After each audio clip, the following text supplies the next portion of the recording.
pembangunan itu luas tuh. Kalau kita bicarakan itu bisa dari pagi sampai sore, tapi saya hanya akan bicara kalau bisa 15 menit lah. Boleh ya? Boleh. Bapak, Ibu, saudara sekalian, kita berada di kelompok mana? Pemuda bermacam-macam versi. Ada yang menyatakan pemuda itu dilihat dari semangatnya, ada yang lihat pemuda itu dari sisi umurnya. Kalau dari sisi umur, secara nasional ini sudah berubah. Kalau dulu pemuda itu 25 sampai dengan 40 maksimal. Sekarang sudah 36. Kalau di pramuka pemuda itu 17 sampai 25. Di atasnya sudah pembina dia.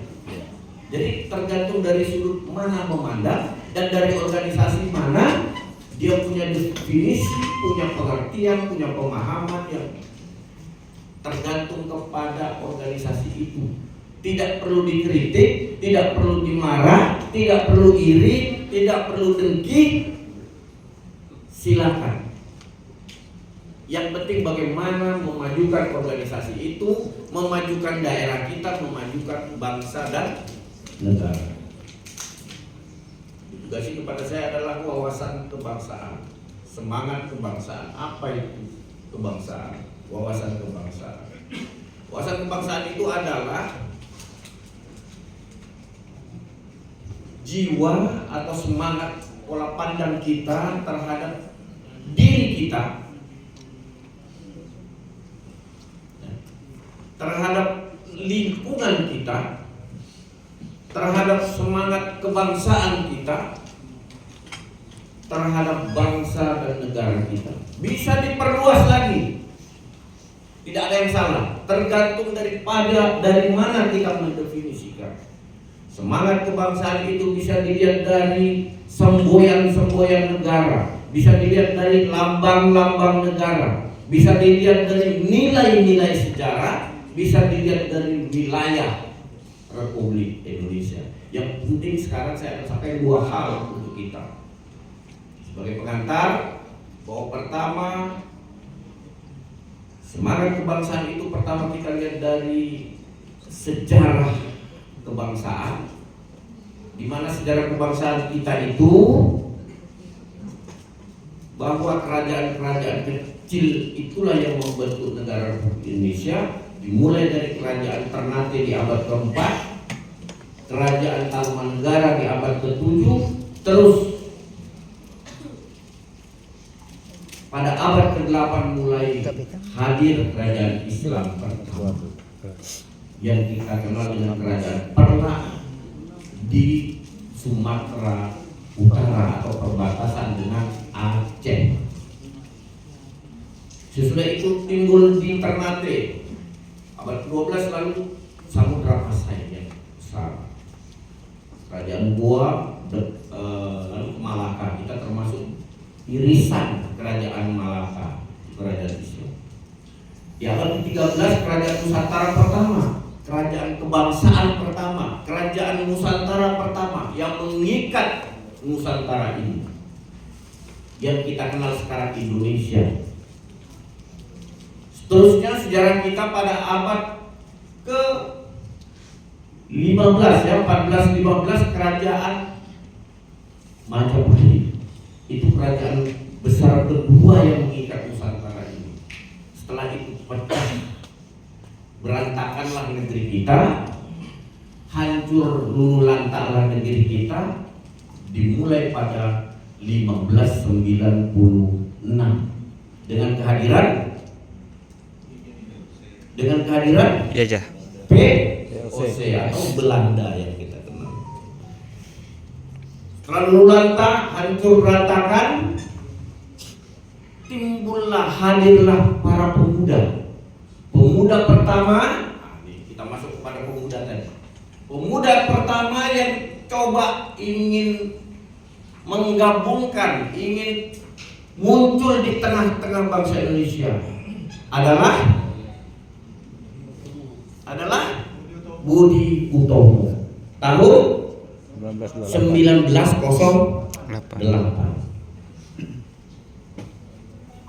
Sambil berjalan mulai 1911 dan seterusnya timbullah organisasi-organisasi pemuda yang kita kenal dengan Jong Java, Jong Ambon, Jong Salabes, Jong Batak, dan lain-lain sampai dengan 1928.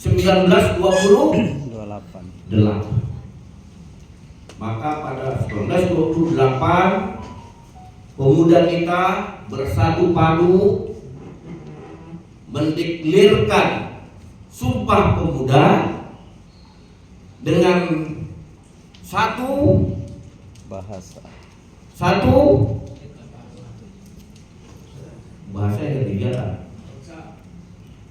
satu Indonesia, tanah air Indonesia, satu bangsa Indonesia, dan satu bahasa Indonesia. Dan yang paling bersejarah bagi rakyat Kepri adalah di pernyataan ketiga, satu bahasa Indonesia itu bahwa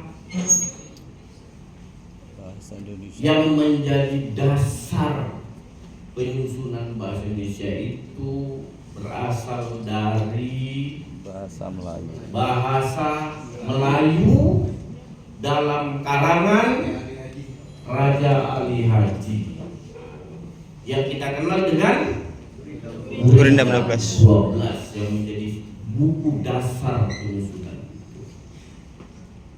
Ini kan kenapa penting wawasan kebangsaan itu? Kenapa penting?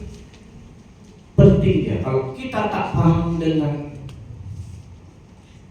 sejarah tadi, maka kita akan asing di negeri sendiri. Jangan sampai ada orang Singapura datang sini, kita sikit pun tak tahu, sikit jadilah. Pokoknya ya, sebagai pemuda Islam kita tahulah kerajaan Islam pertama kerajaan Perla, bukan Samudra Pasai itu ketiga. Ternate dulu baru ketiga. Cuma yang besar Samudra Pasai. Jadi kita paham sedikit, paling tidak, karena tugas kita salah satu adalah membesarkan Islam. Itu yang ditugaskan kepada saya, wawasan kebangsaan. Pertama adalah tentang sejarah, yang kedua adalah wilayah kita harus paham sekitar bahwa Provinsi Kepri memiliki 7 kabupaten. Luas 250.000 ya kilometer persegi, dengan jumlah pulau berapa luasnya? 8.700 kilometer persegi, dengan jumlah pulau 2.408 pulau, 5 kabupaten 2 kota, 70 kecamatan, 275 desa, 241 kelurahan. Itu minimal lah pemahaman. Kenapa itu penting? Pemahaman itulah yang disebut wawasan kebangsaan. Wawasan kebangsaan itu adalah pola pandang terhadap diri kita itu dari sejarah, kemudian wilayah. Kalau kita belum paham seluruh Indonesia, minimal wilayah provinsi Kepulauan Riau. Yang mana tadi mulai dari luas wilayah sampai dengan jumlah kecamatan. Kalaupun yang paling sempit, tahulah jumlah kelurahan kita berapa di Tanjung Pinang? Berapa? 18. Betul 18. Betul ya? Bukan 16 ya? Coba cek lagi. Ya. Dengan berapa kecamatan? empat kecamatan. Minimal itu ya, adik mahasiswa ya. Karena memang sekarang beda. Kalau bapak-bapak kita yang dulu nih sampai nama menteri pun hafal dia. Oh, hafal. 27 kecamatan provinsi hafal satu-satu. Berdiri di depan. Kalau sekarang anak-anak kita sampai dia kuliah ditanya ibu kota kabupaten Natuna pun kadang tak tahu dia. Itu bedanya anak sekarang dengan yang tapi dia mudah ditanya apa dia mudah cari, langsung dapat dia, cerdas.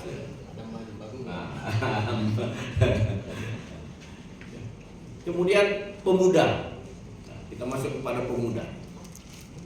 Pemuda tadi kalau menurut ketua, jangan-jangan Pak Nazarudin ini masih bisa jadi pemuda, Pak Ridarman. Bahaya. Mana yang tua kan? Tapi itu menurut sudut pandang katanya semangat. Pemuda itu ada 3 hal yang menonjol. Pertama adalah fisiknya. Fisiknya. Pemuda dengan kakek-kakek tak bisa lomba lari lawan pemuda. Fisiknya dia kuat. Ya. Jadi jangankan lawan yang muda yang laki-laki, lawan yang muda yang wanita pun kita kalah. Saya dengan Pak Ridarman, beda-beda. Pak Ridarman tahu tak? Tua berdiri Pak Ridarman ada. Kami ketua harian ICMI. Ini baru semalam ngadakan kegiatan seminar. Seminar apa itu Pak? Peran ormas dalam pembangunan. Saya minta disampaikan sekarang ini peran pemuda dalam pembangunan. Nanti saya singgung sedikit aja sebelum saya tutup. Jadi pemuda itu pertama kuat fisik dibanding dengan orang tua. Nah, kalau menurut Pak Ketua, walaupun sudah tua, asal fisiknya masih kuat, pemuda. Nah, makanya Pak Ferry jadi pemuda. Kuat fisiknya dibanding yang lebih tua. Kemudian fisik, kemudian intelektualnya. Yang tua itu intelektualnya tinggi juga, cuma sudah susah dikembangkan. Kalau dia baca, macam saya nih ngafal 10,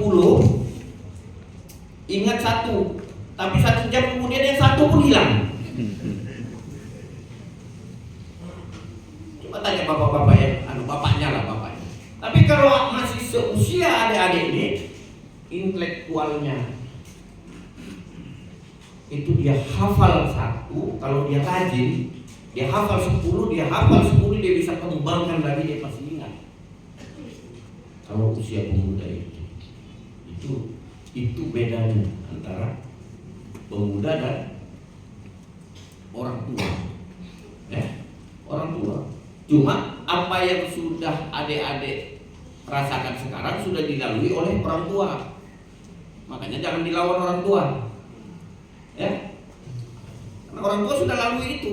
Kita belum tentu melalui yang itu. Kita belum tentu sampai tua loh. Yang muda belum tentu sampai tua, yang tua sudah pasti dia mengalami muda. Betul. Betul ya.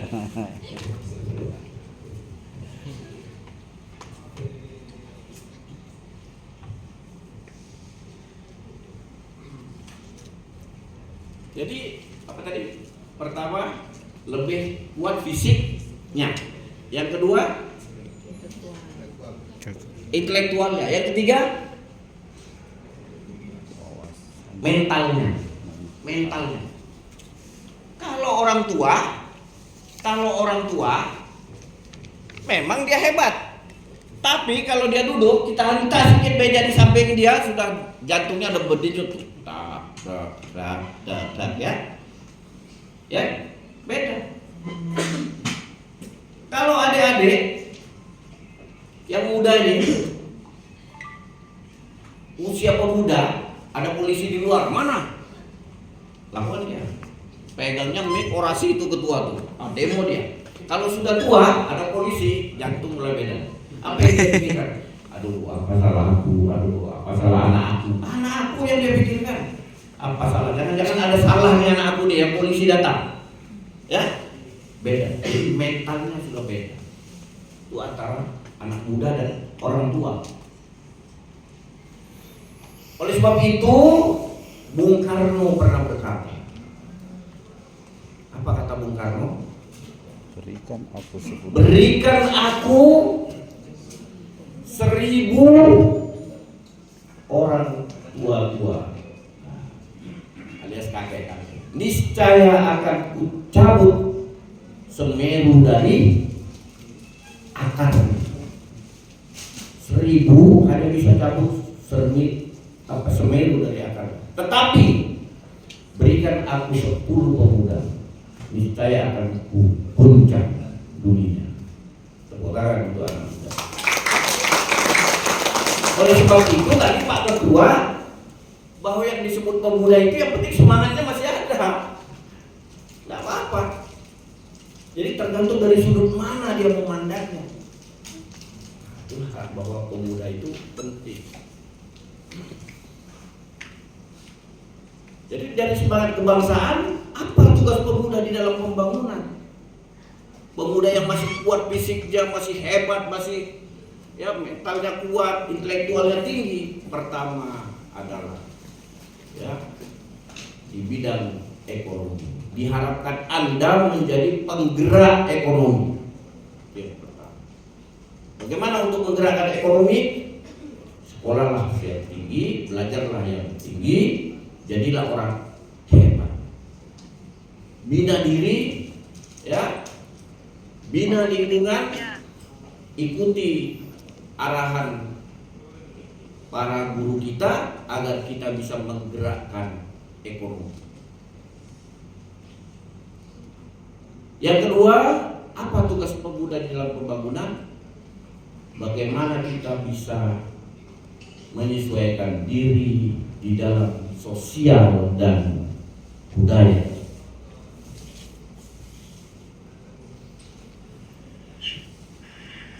Kemudian yang ketiga, bagaimana kita bisa berperan aktif di dalam sains dan teknologi.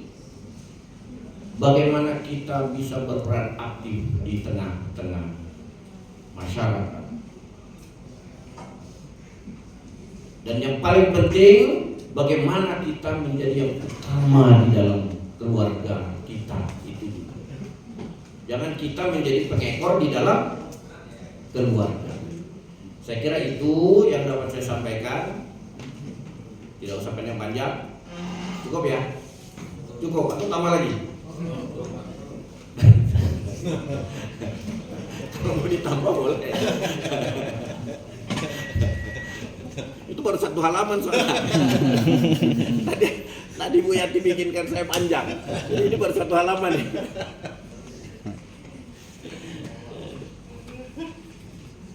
Jadi para saudara, para pengurus, saya atas nama ketua ya, Pak Ansar Ahmad menyampaikan salam hormat kepada ketua Orda, ketua pemuda, dan seluruh yang hadir pada kesempatan ini. Mohon maaf beliau tidak dapat hadir karena beliau ada beberapa kegiatan pada hari ini sebagai ketua Orwil ICMI Provinsi Kepulauan Riau. Itu beliau menugaskan kepada saya untuk hadir di tengah-tengah kita menyampaikan pesan-pesan beliau. Yang pertama, terus berkarya. Yang kedua, jaga kekompakan. Yang ketiga, berkaryalah ya di tengah-tengah kota Tanjung Pinang bahwa pemuda ICMI ada. Saya kira demikian. Salah dan hilaf saya mohon maaf. Saya akhiri dengan budaya. Wassalamualaikum warahmatullahi wabarakatuh.